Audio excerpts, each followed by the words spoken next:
আশ্রমে বসে আপনারা কীর্তন শুনছেন রামকৃষ্ণদেবের আশ্রম। এই আশ্রম তার নামে হয়েছে। আমি সাধুজির সঙ্গে দেখা করলাম, উনি বিষ্ণুপ্রিয়া দেবীর বংশধর। বিষ্ণুপ্রিয়া দেবী আমার খুব প্রাণের, আমি তাকে অন্তঃস্থল থেকে সম্মান করি। কেন? বিষ্ণুপ্রিয়া দেবী না থাকলে নিমাই সন্ন্যাস হতে পারত না।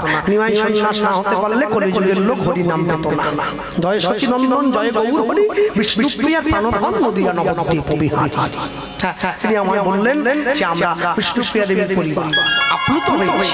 মনে রাখবেন, আস্তে এখনকার দিনে তো 10, 15, 20 পেলে পাস হয়ে যায়। পশ্চিমবাংলায় ভালো আছে কিন্তু আমরা বাবা, হ্যাঁ বাবা, 20 পেয়ে সব পাস ছেলে মেয়েগুলো জীবনে চাকরি হয়নি কারো, এই শিক্ষায় চাকরি হয়নি, সব ফেল করে ঘুরে বেড়াবে, ফুচকার দোকান করে সব কারো কারো।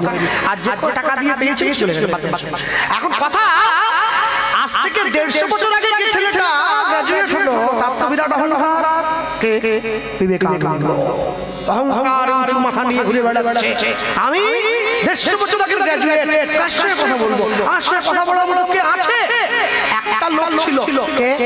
আমাদের মেদিনীপুরে বিদ্যাসাগর।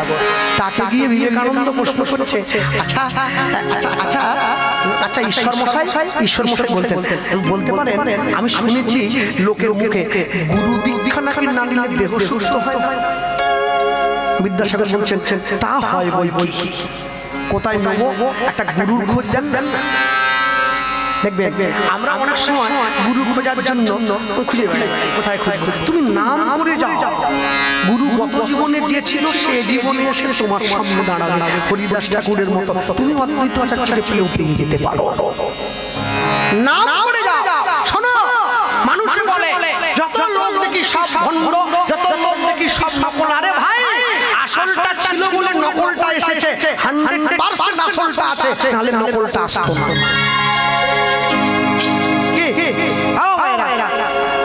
মিষ্টির দরকার না মিষ্টির দোকানদারকে দরকার? কোনটা? আগে মিষ্টি। তাহলে মিষ্টি যদি দরকার, মিষ্টির দোকানদার লুঙ্গি পরে আছে, তোমার ওদিকে মাথা যাচ্ছে কেন? তুমি দেখবে মিষ্টি ভালো কিনা, তুমি দেখবে তুমি যে সৎসঙ্গে যাচ্ছ তুমি মন মতো কথা পাচ্ছ না। কে বলছে হাড়ি মুচি মেথড দম, তুমি অবিচার করো না। নকলের সঙ্গে মিশতে মিশতে একদিন ঠিক তুমি আসলের সন্ধানটা পেয়ে যাবে। আগে নকলকে ফলো করো, তুমি আসল পাবে। ভক্তমণ্ডলী মায়েরা, রামকৃষ্ণ দেবের নাম যেই বলেছে বিবেকানন্দ বলে উঠছে, ছি ছি ছি, এটা আপনি কি বলছেন? ওই কামারপুকুরের সেই সাধুটা, হ্যাঁ হ্যাঁ শুনেছি, মাকে নাকি খাওয়া, সব মিথ্যে কথা। সব মা আসবে খেতে? না না না, মা মোটেই আসে না, লোক দেখানো গল্প সব। না না, তুমি বিদ্যাসাগর মশাই বিবেকানন্দকে বলছেন, ভাইয়া একবার যাও না, গিয়ে দেখো, ইচ্ছে না হলে বাড়ি বাড়ি আসবে, বাধা দিচ্ছে কে? না না না, দিনের বেলা গেলে লোকে হাসবে না। আমি শিক্ষিত লোক একটা মূর্খের কাছে দাঁড়ায় যাবো, কেমন ব্যাপার একটা না? রাত্রিবেলা যাবো, গায়ে চাদর মুড়ি দিয়ে। রামকৃষ্ণদেব কামারপুকুরের ঘরে বসে আছে, বিবেকানন্দ গায়ে চাদরটা মুড়ি দিয়ে রামকৃষ্ণদেবের ঘরের বাইরে দাঁড়িয়ে আছে। দরজাটা আলতো করে ভেজানো, আস্তে করে ঠেলে দিয়ে দেখছে ছোট্ট একটা প্রদীপ জ্বলছে, আর রামকৃষ্ণদেব কলমে কালিটা ডুবিয়ে পাতার উপরে খসখস করে কি যেন লিখে চলে যাচ্ছে। চমকে উঠে যে মূর্খ, সে কি লিখছে? সে লিখতে পারে, সে কি লিখবে? রামকৃষ্ণদেব কারো দিকে না তাকিয়ে লেখতে লেখতেই বলে উঠল, কে রে নরে নেলি, পিছনে চোখ আছে নাকি? আগে হ্যাঁ ঠাকুর, আমি কি করে বুঝলে? বুঝবো না, কথায় কথায় শালা বলতেন, বুঝবো না রে শালা। এতদিন পর্যন্ত আমার এই কুটিরটা তো বিদ্যার ছায়ায় ভরা ছিল, আজকে অবিদ্যার গন্ধটা নাকে এসে লাগতেই মনটা চঞ্চল হয়ে গেল। ঠাকুর, তুমি আমায় অবিদ্যান বললে? বলবো না, শিক্ষা নিয়ে যে অহংকার করে সে তো মূর্খ রে, মূর্খতার আগুনে পুড়ে গিয়েছিস। ঠাকুর আমি যাবো না, আসিস না, ওখানে দাঁড়া, আমি যাচ্ছি। কেন যাবো না? কেন? যত গরিব লোক তোমার কুটিরে ঢোকে, আমি ঢুকবো না? ওরে এতক্ষণে তো আগুন লেগেছে, তুই ঢুকলে কুটিরটা পুড়ে যাবে। দাঁড়া, আমি আসছি। ঘর থেকে বেরিয়ে এসে, ঘর থেকে বেরিয়ে এসে বিবেকানন্দকে বলছে কি মনে করে নরেন? ও ঠাকুর, বিদ্যাসাগর আমায় পাঠিয়েছে, বলছে তোমার কাছে নাকি ভিক্ষা নিতে হবে। ওরও খেয়ে দিয়ে কাজ নেই, বেদ পুরাণ সব এঁটো বলেছিলাম ওকে, ও শোনে নাই, আমার ঘুরে পড়ছে, তোকে পাঠালাম। এক পাগলকে নিয়ে পারি না, আরেক পাগল এসে হাজির, তোদের যন্ত্রণায় আমি তো পাগল হয়ে যাবো। বিবেকানন্দ ভাবছে আমাকে পাগল বলছে। আমি ইংরেজিতে কথা বলতে পারি, ইংরেজিতে লিখতে পারি, গড়গড় করে ইংরেজি বলবো, আমাকে পাগল বলছে। মূর্খ, যা যে গরু দুধ দেয় তার লাঠি খাওয়াও ভালো। দাঁড়িয়ে দীক্ষা দেবেন নাকি? গাছের আম নাকি রে, পেড়ে তোকে দেবো। আগে ক্লাসে বস, স্কুলে ভর্তি হ, তবে ঠাকুর। আর কেউ আসেনি? মধুসূদন বলে একজন এসেছিল। কে মধুসূদন? ওই যে লোকটা খ্রিস্টান হয়েছিল, মাইকেল মধুসূদন দত্ত। চমকে উঠল, মধুসূদন দত্তের মতো লোক তোমার কাছে আসবে না? ওরে, ভালো জলের সন্ধান পেলে কেউ কেউ ডোবার জল খায়, মনে রাখবে। হ্যাঁ, আমি পড়াশোনা করাটা আমার নেশার মধ্যে পড়েছি। আমার মাকে জিজ্ঞাসা, মা বসে আছে, আমার মাকে জিজ্ঞাসা করবেন, আমি শুধু কীর্তনাসনে বলার জন্য পড়াশোনা করি না, আমি পড়াশোনা করি নিজেকে জানার জন্য। মালদা থেকে এক মুসলিম প্রফেসর, তিনি আমাকে কোরআন পাঠিয়েছে, হাদিস পাঠিয়েছে, আমি পড়ছি। কেন জানেন? আল্লাহকে খোঁজার চেষ্টা করছি, দেখি আছে না। মনে রাখবেন, পড়াশোনা করতে হবে, পড়াশোনার বিকল্প কিছু হয় না। এ দান কেহ নাহি দিলে কেড়ে, যতই করিবে দান ততই যাবে। আমি তো নিতাই চাঁদের পরিবার আসছি, তো আমি রামকৃষ্ণের কথা পড়বো কেন? পড়তে হবে তো। সৎসঙ্গে সর্ববাস, অসৎসঙ্গে জাতি নাশ। বিবেকানন্দের হাত ধরে রামকৃষ্ণদেব নিয়ে গেছে গঙ্গার পাড়ে। নরেন ঠাকুর, গঙ্গার পাড়ে আনলে কেন? বড্ড হাওয়া দিচ্ছে। আনলুম তো, এতদিন পর্যন্ত কুবাতাস গায়ে লেগেছে, আজকে সুবাতাস গায়ে লাগবে। আয় আমার সঙ্গে, সঙ্গে নিয়ে সামনে দাঁড়িয়েছে। দাঁড়িয়ে কথা বলবেন না। বিবেকানন্দকে রামকৃষ্ণদেব দেখাচ্ছে, দেখতে নরেন, গঙ্গা দিয়ে কি ভেসে যাচ্ছে? জাহাজ ভেসে যাচ্ছে। আচ্ছা নরেন, তুই নাকি অনেক লেখাপড়া করেছিস, বল দেখি এই জাহাজগুলো এই কামারপুকুর থেকে চন্দননগর যেতে কত সময় লাগবে? ঘন্টা দুয়েকের মধ্যে চলে যাবে। মেশিন আছে না, দেখ দেখ ওই দূরে উঠে কি যাচ্ছে, বলে নৌকো। আচ্ছা, ওই নৌকোটা চন্দননগর যেতে কতক্ষণ লাগবে? ওটা তো ঘন্টা 5 লাগবে। মেশিন নেই তো, হাতে টানছে। ও নরেন, বল দেখি বাবা, যদি ওই জাহাজের সঙ্গে নৌকোটাকে দড়ি দিয়ে বেঁধে দেই, তাহলে নৌকোটার কতক্ষণ লাগবে? নরেন বলছে, ঠাকুর, এই জন্য তোমায় লোকে পাগল বলে। কেন? ও ঠাকুর, তুমি জানো না, জাহাজের সঙ্গে নৌকোটা দড়ি দিয়ে বেঁধে দিলে জাহাজটা যে সময় চন্দননগর যাবে, নৌকোটাও সে সময়ে পৌঁছে যাবে। রামকৃষ্ণদেব বলছে, আমি তো বুঝি শালা, তুই তো বুঝিস না। কেন আমি বুঝি না? কেন তুমি আমায় বোঝাচ্ছ? বুঝতে হবে। ওই যে বলেছিল, আবার স্কুলে ভর্তি হবে, শুধু বইয়ের পড়া পড়লি রে, মনের পড়াটা পড়লি কেন? শোন, আমার দেহে একটা কৃষ্ণ নামের মেশিন বসানো আছে, এটা তো জাহাজ রে, তুই তো নৌকো ডিঙি টানছিস। একবার যদি কষ্ট করে আমার দেহের সঙ্গে ভক্তিরূপী দড়ি দিয়ে তোর মনটা বেঁধে দিতে পারিস না, আমার সঙ্গে তুইও চটপট করে তার চরণ তলে পৌঁছে। নিতাই গৌর প্রেমানন্দে হরি বল, হরি বল। এই হচ্ছে রামকৃষ্ণদেবের করুণা। ভক্তমন্ডলী মায়েরা গুরুদেবের কাছে নেমে গুরুদেবকে প্রণাম করছে। গুরুদেব প্রশ্ন করছে, না এত ভালো ভালো কথা তোমায় কে শেখালো বাবা? গুরুদেব, আমায় কেউ শেখায়নি, আমি আপনাকে প্রণাম করছি। গুরু ব্রহ্মা, গুরু বিষ্ণু, গুরু বিষ্ণু,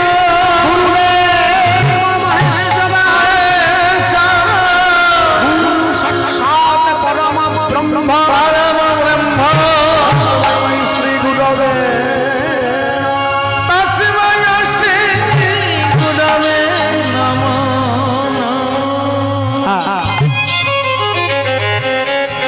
বাবা জ্যাঠা গুরুদেবকে সাইডে নিয়ে গিয়ে বলছে, গুরুদেব আপনার সঙ্গে একটা কথা ছিল, আগে বলুন।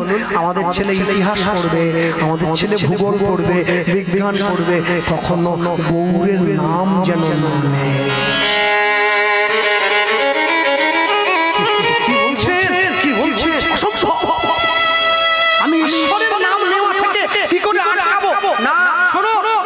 কিন্তু জমিদার, আমাদের ছেলে যদি ভগবানের নাম করে আপনার আশ্রমে কিন্তু তালা লাগিয়ে দেবো গুরুদেব, মনে রাখবেন। আমরা আসি, চলে গেল। গুরুদেব রঘুনাথ দাসকে শিক্ষা দিচ্ছে, ছেলেটাকে কেমন যেন সুবিধের মনে হচ্ছে না।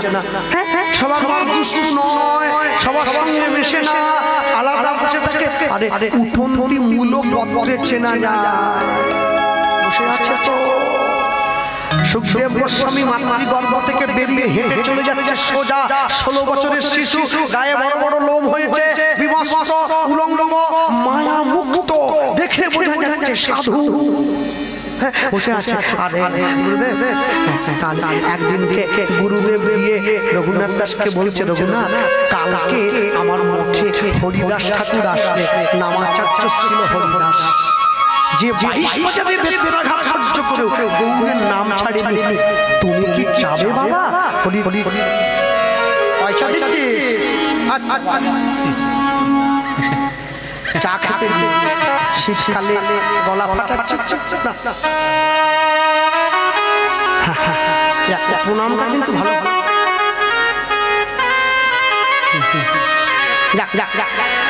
সামনে কালকে হরিদাস ঠাকুর আসবে, তুমি কি যাবে বাবা?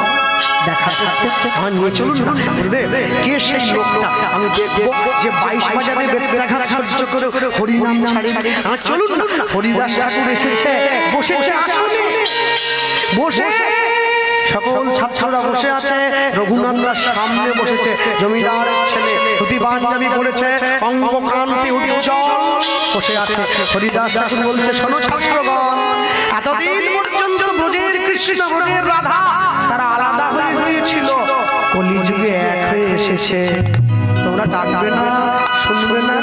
রঘুনাথ দাস তাকিয়ে আছে। হরিদাস ঠাকুর বলছে, খোকা তাকিয়ে আছে। ও ঠাকুর, তোমার কথা বুঝতে পারছি না, ভেঙে বলো। বলবো, তুই শুনবি? হ্যাঁ বলো না। হরিদাস ঠাকুর বলছে, কি বলবো? এসেছে ব্রজের বাঁকা কালো সখা, আয় তোরা দেখবি, আয় দেখবি, তোদের এই সোনার নদিয়া। এসেছে ব্রজের বাঁকা কালো সখা, আয় তোরা দেখবি, আয় দেখবি, তোদের এই সোনার নদিয়া। এসেছে ব্রজের বাঁকা।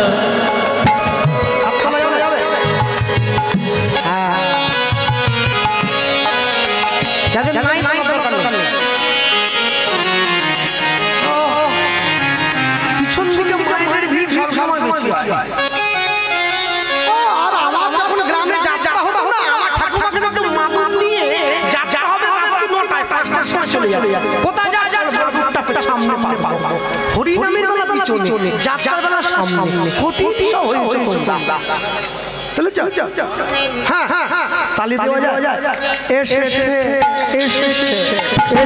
ব্রজের বাবা কালো সখা, আয় তোরা দেখবি, আয় দেখবি, তোদের এই সোনার নদিয়া।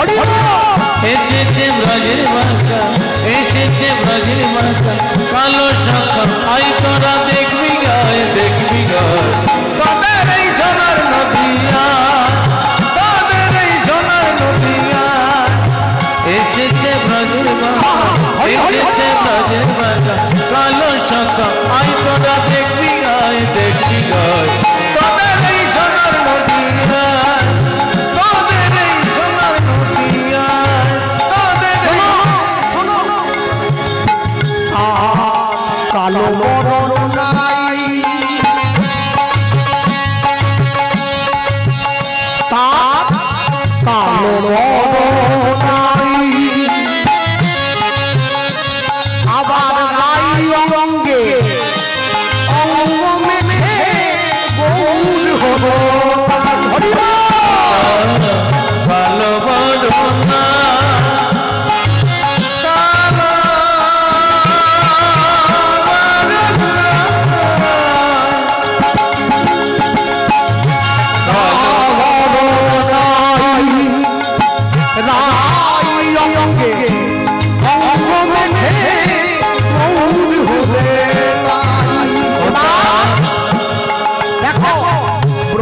ধুলো খেলা, প্রেমের খেলা, ধুলো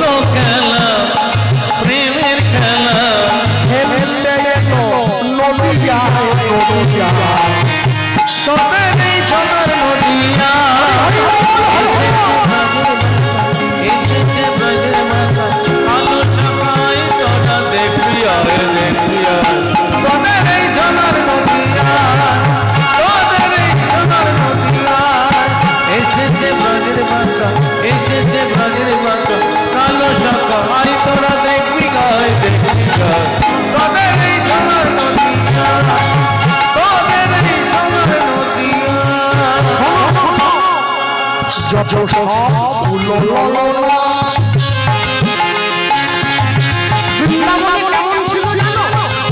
যত সব তার বাঁশির গানে ভূত কুলে ধরো রাখতো না।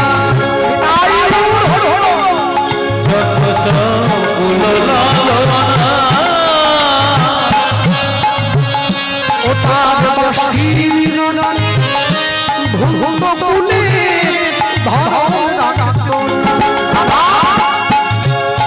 রাধার প্রেমের নাগর রসের সাগর প্রেম মিলাতে ধরায় ধরায় তোদের এই সোনার নদিয়া এসেছে ব্রজের মাতা, এসেছে ব্রজের মাতা, কালো সখাই তোরা দেখবি হয় দেখবি হয় তোদের এই সোনার নদিয়া, তোদের এই সোনার নদিয়া, তোদের এই সোনার নদিয়া। এই গানটি লিখেছে এটা কোনো কীর্তনীয়দের বানানো গান নয়, এটা মহান বৈষ্ণবদের লেখা। এই গানটি লিখেছেন তিনি মালদা নিবাসী দাস বিশ্বরূপে বয়। এই পদপাঠ বিশ্বরূপ দাস তিনি ভগবানকে মানবেন না, নিজের স্ত্রীকে বলছেন ভগবান বলে যদি কেউ থাকে না, কালকে সকালবেলা আমার বাড়ির সামনে যে পুকুরটা আছে ওর জল যদি মিষ্টি হয়ে যায় আমি বুঝবো ভগবান মনে করে। সকালবেলা উঠে পুকুরের জলে হাত ডুবিয়ে মুখে দিয়েছে, পুকুরের জল মধু হয়ে পুকুরের পাড়ে বসে লিখছে দাস বিশ্বরূপে বয়। এমন হয় কি না দাস বিশ্বরূপে এমন হয় কি না হয়, সময় বুঝে ওই চরণে সব সবে দিতে হয়। বলি সময় দেবে ওই চরণে সবে দিতে হয়। রাধার প্রেমের নাগর রসের সাগর এলো যে ধরায় ধরায় তোদের এই সোনার নদিয়া, তোদের এই সোনার নদিয়া এসেছে ব্রজের মাতা, এসেছে ব্রজের মাতা, কালো সাদা আই তোরা দেখবি হয় দেখবি হয় তোদের এই সোনার নদিয়া, তোদের এই সোনার নদিয়া, তোদের এই সোনার নদিয়া, তোদের এই সোনার নদিয়া, তোদের এই সোনার নদিয়া, তোদের এই সোনার নদিয়া, তোদের এই সোনার নদিয়া। আরে আরে ভাই চৈতন্য মহাপ্রভু কি পরম দয়াল নিতাই চাঁদ কি নিতাই গৌর প্রেমানন্দে। হরি হরি আমি তোমার হলাম, আমি তোমার গোলাম, আমি তোমার হলাম, আমি তোমার গোলাম, আমি তোমার হলাম। আমি তোমার গোলাম। রঘুনাথ দাস ছুটে গিয়ে হরিদাস ঠাকুরের চরণে পড়েছে আমি তোমার হলাম। এই কে রে? এই কে? এই ওঠ বাবা ওঠ ওঠ। হরিদাস ঠাকুর ছেলেটাকে তুলে বুকের মধ্যে জড়িয়ে ধরেছে। ঠাকুর আমি কে তুই? আমি রঘুনাথ। বাহ রঘুনাথ কোথায় বাড়ি? আগে আমার বাড়ি হুগলিতে। তুমি কে? রঘুনাথ দাস প্রশ্ন করছে। হরিদাস ঠাকুর উত্তর দিচ্ছে আমার নাম হরিদাস। বাহ এই জগতে সবাই মায়ার দাস, টাকার দাস, গাড়ি বাড়ির দাস, তুমি কি না হরিদাস?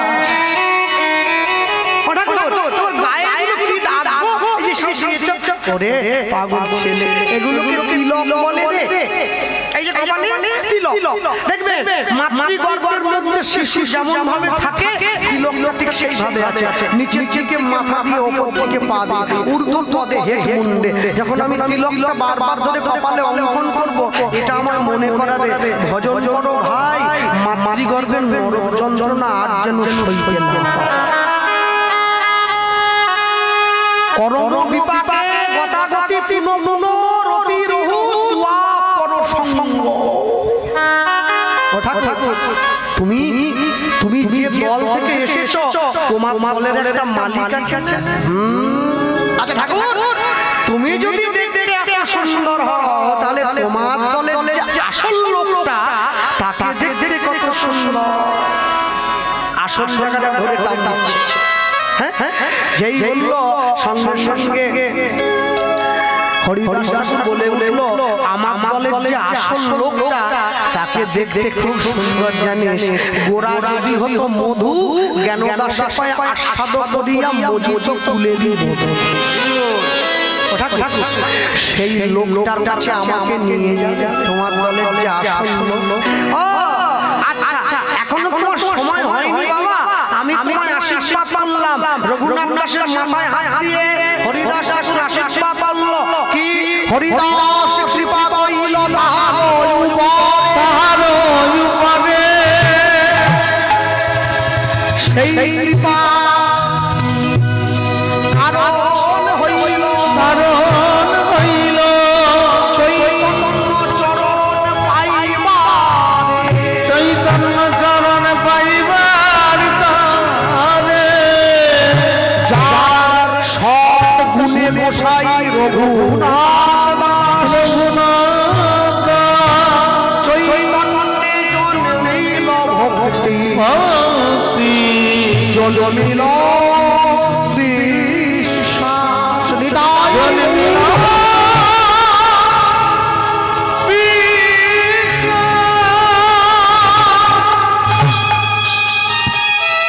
সাধু সঙ্গ সর্বশাস্ত্রে কয় লব মাত্র সাধু সঙ্গ কৃষ্ণ ভক্তি প্রেম হয় সেই সাধু যদি হরিদাস ঠাকুরের মতো সাধু হয় তাহলে প্রেমটা আর পেতে কোনো সময় লাগে না হ্যাঁ কেন জানে মনে রাখবেন ভালো ছাত্রকে পড়িয়ে সবাই ভালো নাম্বার পাওয়াতে পারে খারাপ ছাত্রকে পড়িয়ে যে ভালো নাম্বার পাবে সেই তো মাস্টার নাকি আশীর্বাদ পাত্র এগিয়ে এসে তোমায় রাস্তাটা খুলবে এগিয়ে হ্যাঁ এগিয়ে এসো হ্যাঁ আমাদের ওদিকে নিয়ম আছে জানো সূর্য ডুবে গেলে আর বাইরে থাকি সব ঘরে ঢুকে পড়ে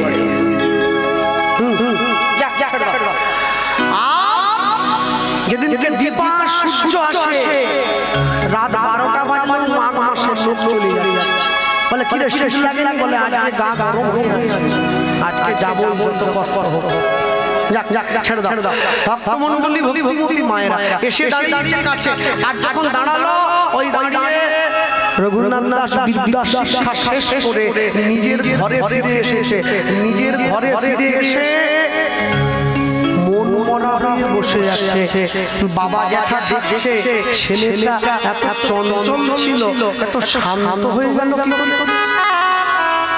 এই রঘুনাথ কি হয়েছে বাবা আগে আমার কিচ্ছু হয়নি আমার শুধু গৌরের কাছে যেতে ইচ্ছে করছে বাবা জ্যাঠা ভয় পেয়ে গেল ছেলেটা তো ভগবানের মুখের কথা বুঝি সত্যি হয়ে গেল না না না না না মুখের কথা বুঝি সত্যি হলো রঘুনাথ তুই চিন্তা করিস না আমরা একটা উপায় পাইবো কি উপায় পাড়ার লোক তো চুপ করান তো বাচ্চা একটু আস্তে আস্তে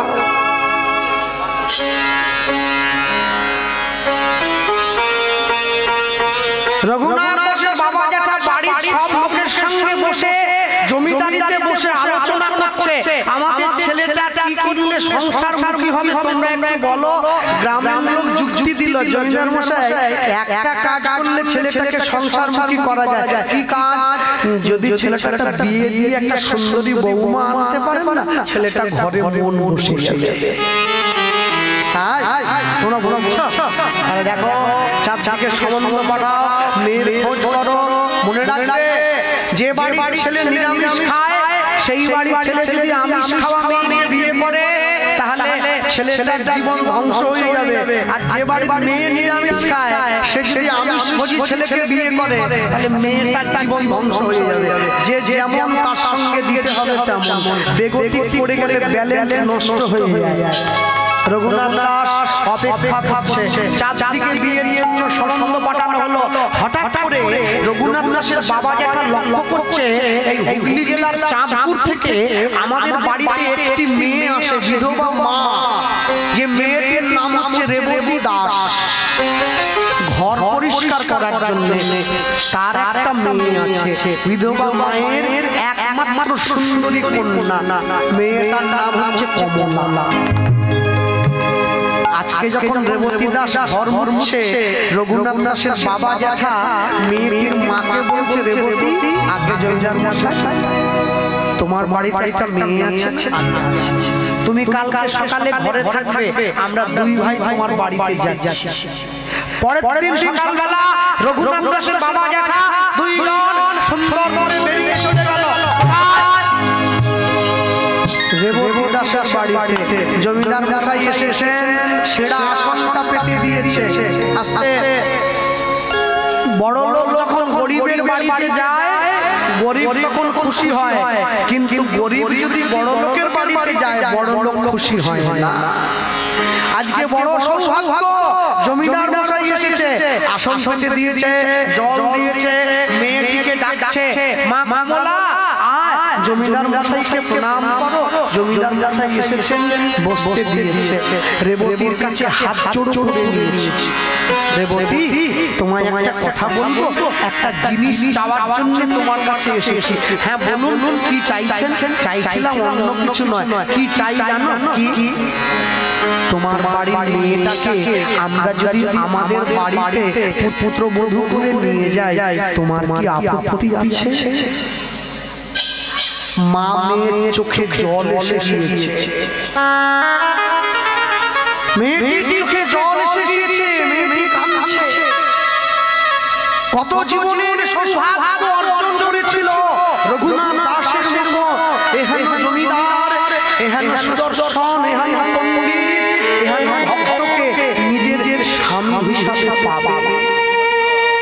এই যে মায়েরা বসে আছেন সকলে, আমি সবার জন্য একটা কথা বলে যাচ্ছি, ভালো মেয়ে পাওয়াটা যেমন ছেলেদের ভাগ্যের দরকার, ভালো স্বামী পেতে গেলেও ভাগ্য বলবান হতে হয়, না হলে পাওয়া যায় না। জমিদার মশাইয়ের চরণটা জড়িয়ে ধরেছে। জমিদার মশাই আপনার বাড়িতে যদি আমি যাই এ তো আমার পরম সৌভাগ্য। না না না না, একটা শর্ত আছে। তো কি শর্ত? শর্তটা অন্য কিছু নয়, শর্তটা কি জানো? শর্তটা একটাই, কি তুমি তোমার রূপ যৌবন দিয়ে, তুমি তোমার দেহ দিয়ে, তুমি তোমার মন দিয়ে তোমাকে কোনো কাজ করতে হবে না, সংসার করতে হবে না, তোমাকে ঘর গুছাতে হবে না, তুমি শুধু লক্ষ্য রাখবে আমাদের ছেলে কখনো যেন ঠাকুর ঘরে না যায়। ছুটে গিয়ে রেবতী কমলা গিয়ে জমিদার মশাইয়ের চরণটা জড়িয়ে ধরেছে। কি বলছে?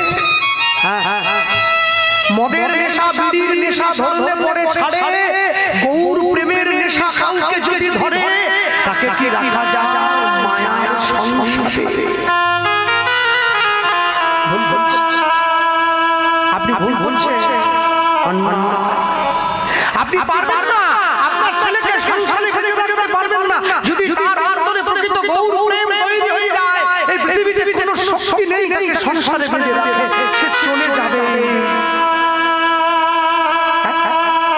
মা আমরা তোমার বৃদ্ধ বাবা, আমরা কথা দাও তুমি চেষ্টা করবে, কথা দিলাম আমি সর্বস্ব দিয়ে চেষ্টা করব আপনাদের ছেলেকে সংসারে বেঁধে রাখার জন্য। মেয়েটা মনে মনে ভাবছে এমনি তো রাজি হই, আমি তো জানি আমি আমার স্বামীকে ঘরে রাখতে পারবো না, তাহলে কোনো মেয়ে জানতে জানতে কোনো ছেলে গলায় মালা দিয়ে দেবে যে ছেলেটা সংসারে থাকবে না সাধু হয়ে যাবে। কমলা বলছে আমি দেবো। কেন জানো? আমি আমার স্বামীকে যেমন ঘরে রাখতে পারবো না, ঠিক তেমনি আমার স্বামীর চরণ ধরে আমিও গৌর চরণে চলে যাব। হরি বল হরি বল। এইটা তো পারবো, তাই আর কিছু হোক না হোক এই জন্য কথা দিয়েছি আমি চাও। আয় করো শুভ দিন শুভক্ষণ, সকলে মিলে আনন্দ মহানন্দ। আজ কি আনন্দের শোভা কহবে না যায়,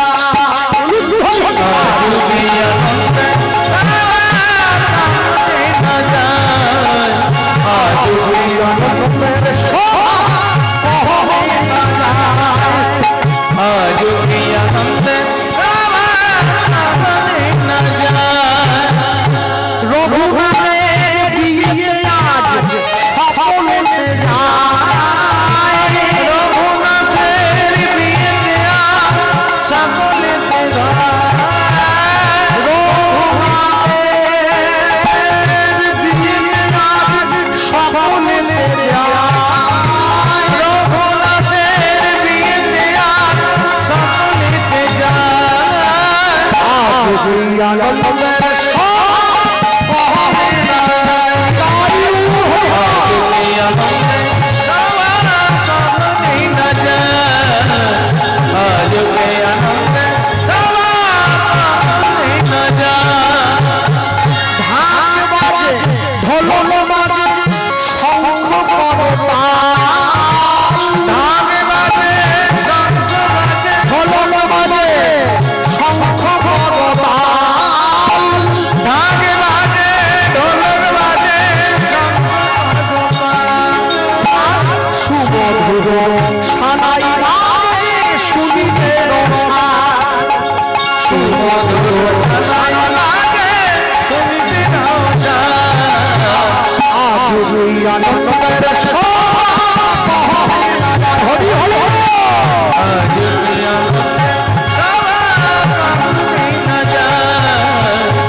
নিজের হাত ধরে ফুলো ফুলো ঘরে ঘরে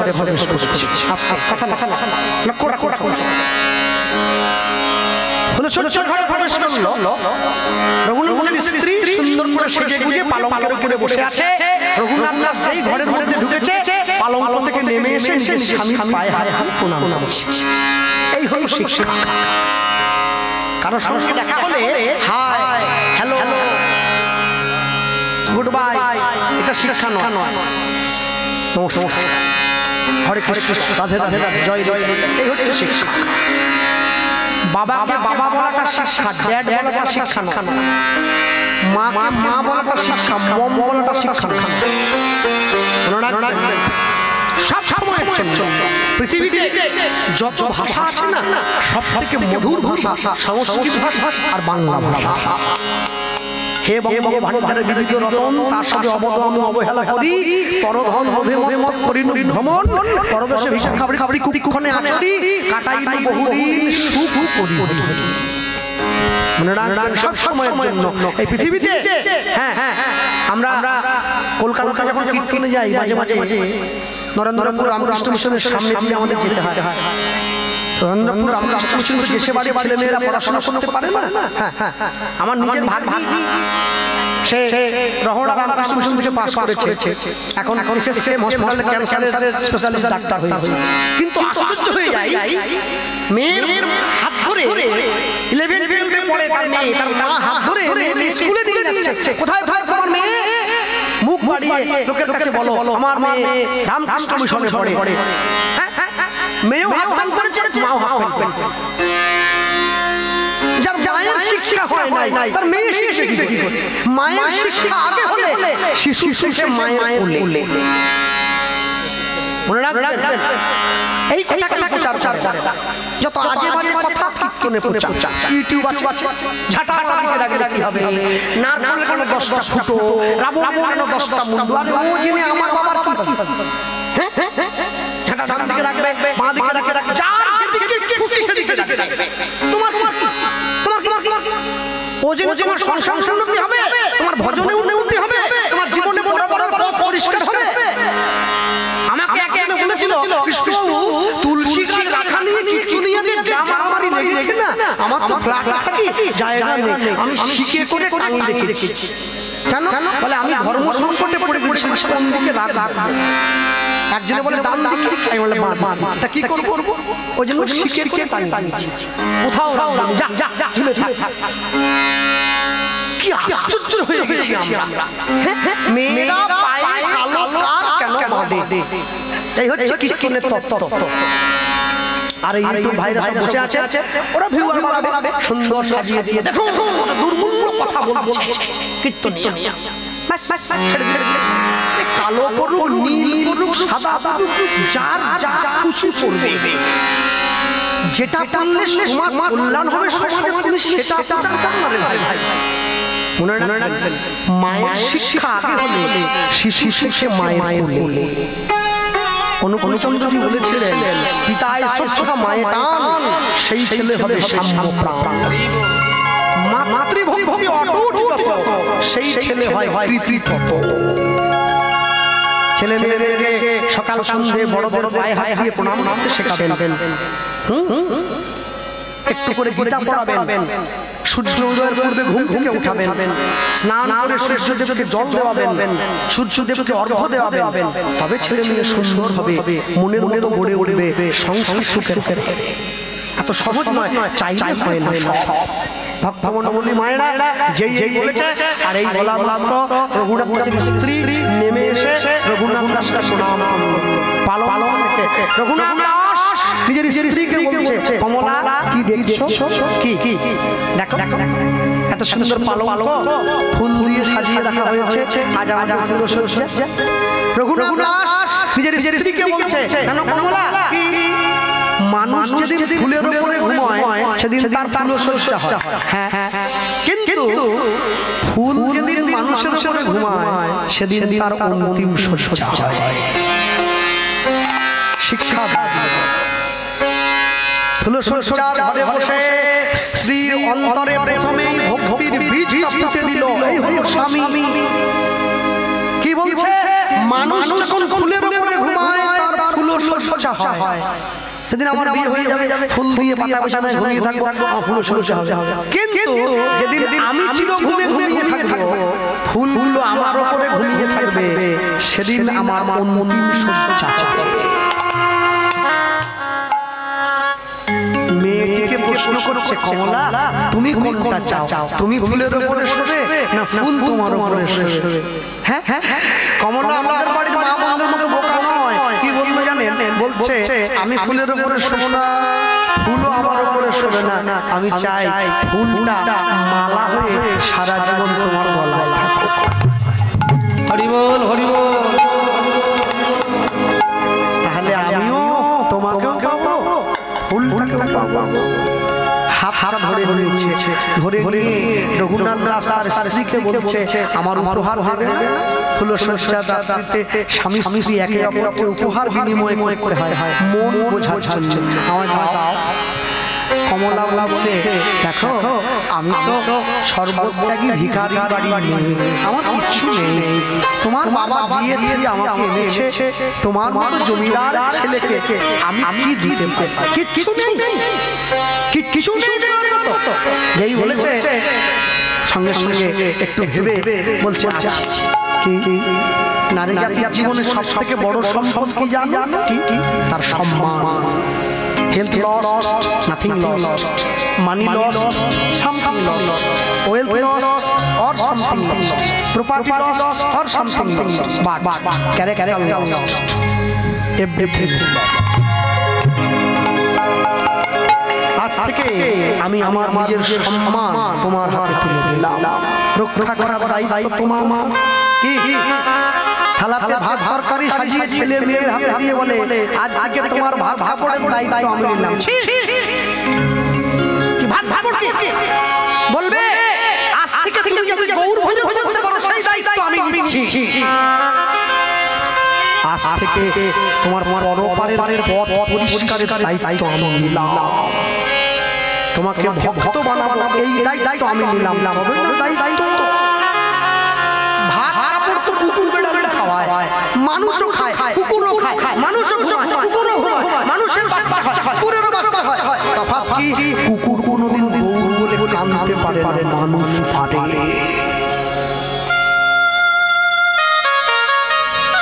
এই ঠান্ডায় খোলা মাঠে ফাঁকা মঞ্চে দাঁড়িয়ে যা প্রচার করে গেলাম খাঁটি কথা যত দূর দূর পর্যন্ত কথা যাচ্ছে মানুষকে শুনতে হবে কথা ভক্তমণ্ডলী মায়েরা যদি বিশ্বকবি রবীন্দ্রনাথের ভাষা দিয়ে বলি কি দিচ্ছে তার স্ত্রী স্বামীকে মম জীবন যৌবন মম অখিল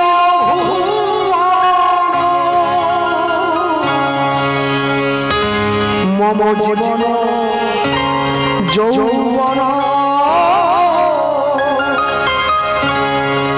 মম অখিল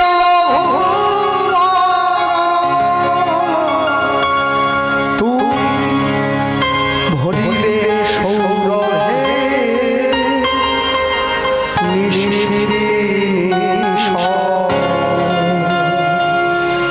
তুমি রবে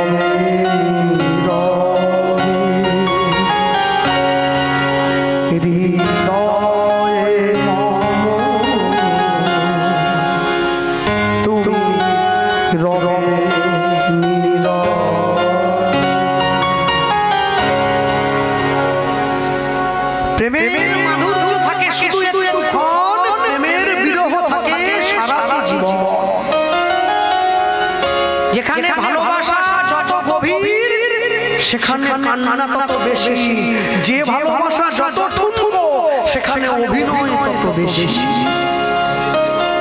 রাধারানী কৃষ্ণকে ভালোবাসে কেন ভালোবাসে কি জন্য ভালোবাসে কি পাওয়ার জন্য ভালোবাসে সে বলতে পারবে না মা রামকৃষ্ণ দেবকে ভালোবাসে কেন ভালোবাসে কি জন্য ভালোবাসে কি পাওয়ার জন্য ভালোবাসে বলতে পারবে না সচিমা ছেলে নিমাইকে বিষ্ণুপ্রিয় ভালোবাসে কেন ভালোবাসে কি জন্য ভালোবাসে বলতে পারবে না যেহেতু আপনারা বসে আছেন আমাকে এই কমিটির বাবু এনেছেন তিনি আমায় একটু বলতে বলেছিলেন আমি এখানে বলবো মনে রাখবেন আমি যেমন সমস্ত মহাপুরুষকে শ্রদ্ধা করি সম্মান করি আমরা বাঙালি আমাদের প্রাণের ঠাকুর বিশ্বকবি রবীন্দ্রনাথ যিনি সারা বিশ্বে বাঙালির সম্মান উজ্জ্বল করেছেন শুধু বিঘে দুই ছিল মোর ভূমি আর সব গেছে ঋণে বাবু কইছেন বুঝে চলবেন তোমার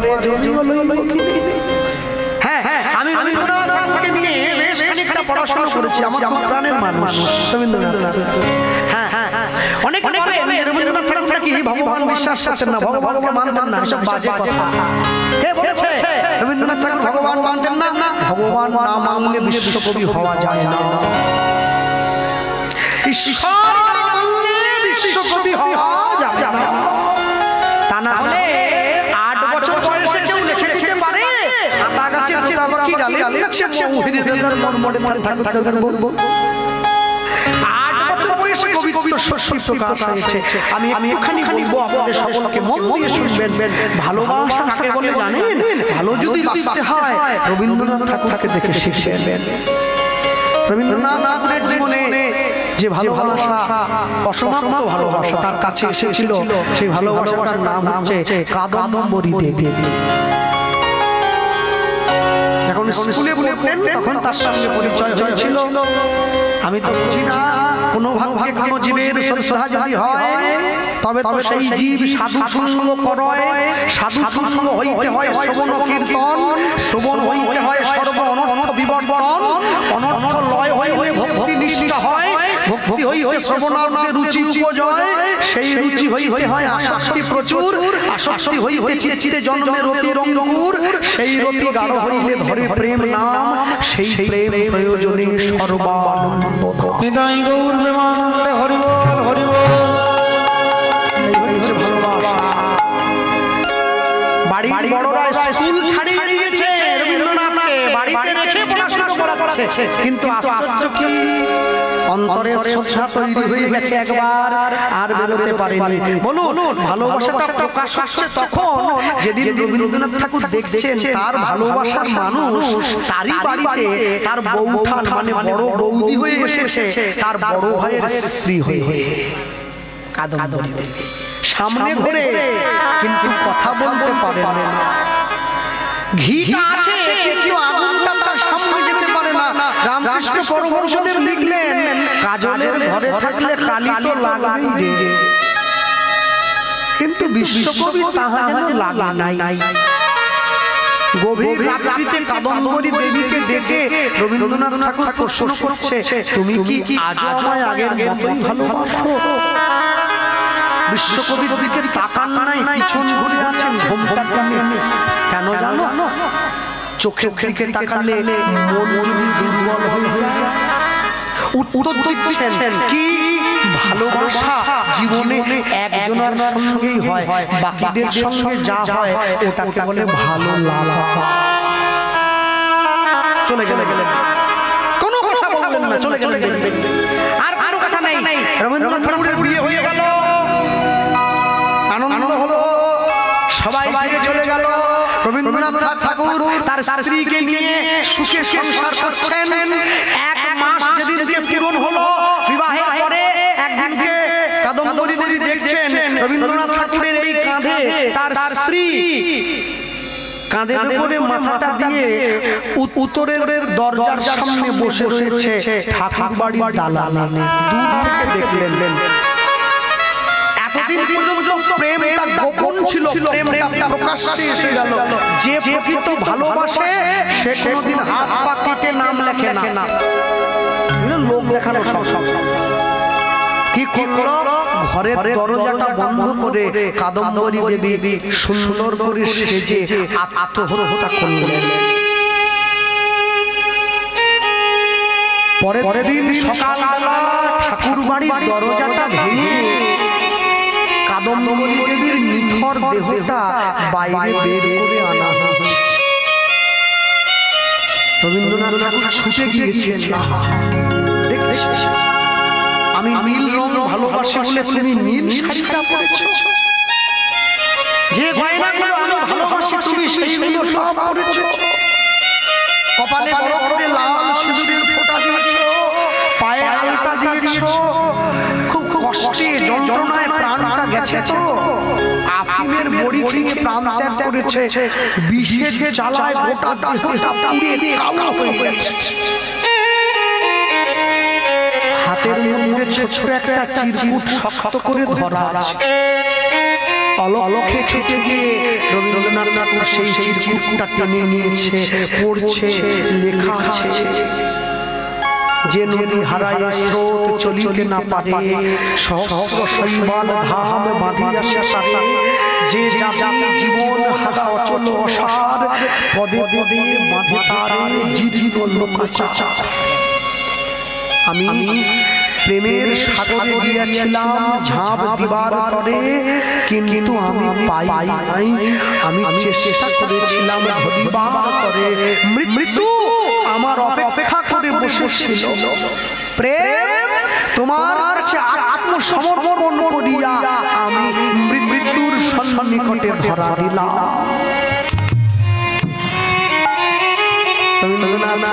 ভালোবাসার মানুষের পায়ের কাছে বসে পড়েছে, বারবার করে চোখে জল আসছে, মনে মনে ভাবছে এরপর থেকে আমি জীবনে কোনোদিন আর কাউকে ভালোবাসতে পারবো না।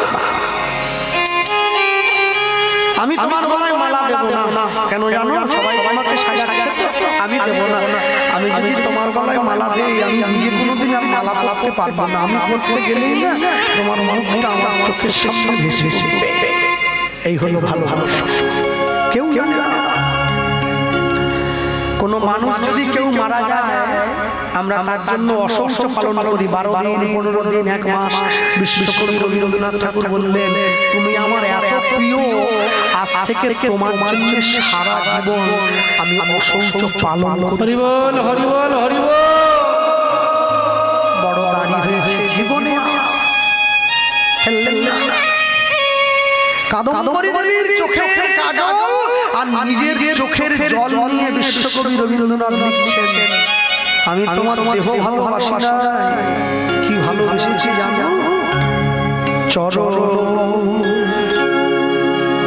ধরিতে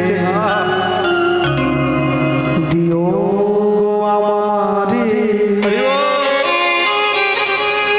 নিও না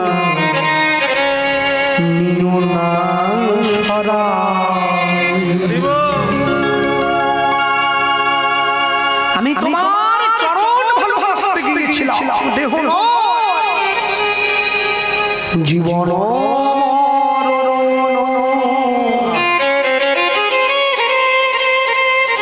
সুখ দুঃখ দিয়া তোমায় বক্ষে ধরিব জড়ায়ে,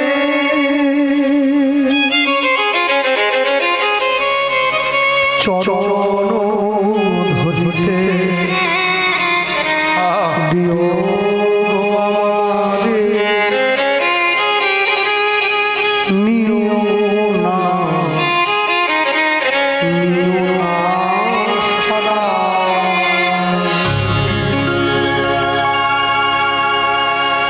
স্খলিত শিথিল কামনার ভার,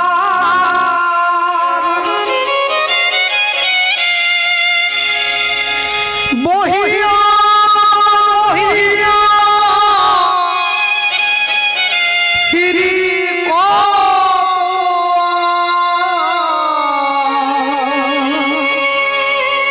জানো, আমি যখন ছোট ছিলাম না, আমি আমার মনটা আমার বাবা মাকে দিয়েছিলাম।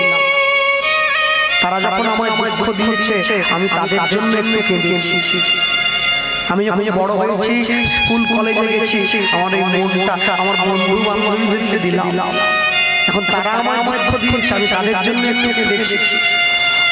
যেদিন আমার বিয়ে হয়ে যাবে, আমি আমার মনটা আমার স্ত্রীকে ভাগ করে দেবো, সে যখন আমার দুঃখ দেবে, আমি তার জন্য একটু কাঁদবো। সেদিন আমার ছেলে মেয়ে হবে, মনের ভার আমি তাদেরকে দেবো। এখন তারা আমায় দুঃখ দেবে, আমি তাদের জন্য একটু কাঁদবো। যেদিন আমার নাতি নাতনি হবে, তারা আমায় কষ্ট দেবে, তাদের জন্য আমি একটু কাঁদবো। জীবনের শেষ দিনে কীর্তন শুনতে বসে, হরিবাসরের আসনে বসে তোমার নামে কাঁদতে গিয়ে দেখবো আমার চোখে আর জল নাই। স্খলিত শিথিল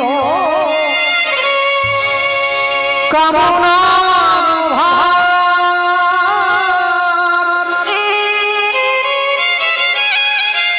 বহিয়া বহিয়া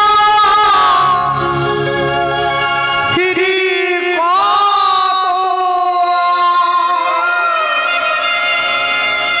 নিজ হাতে তুমি গেঁথে নিও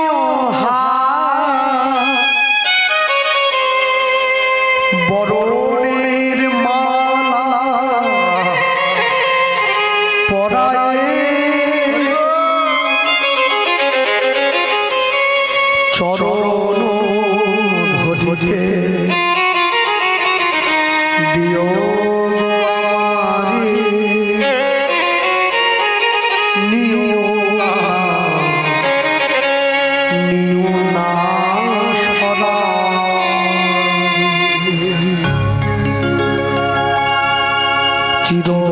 পিপাসিত কামনা বাসনা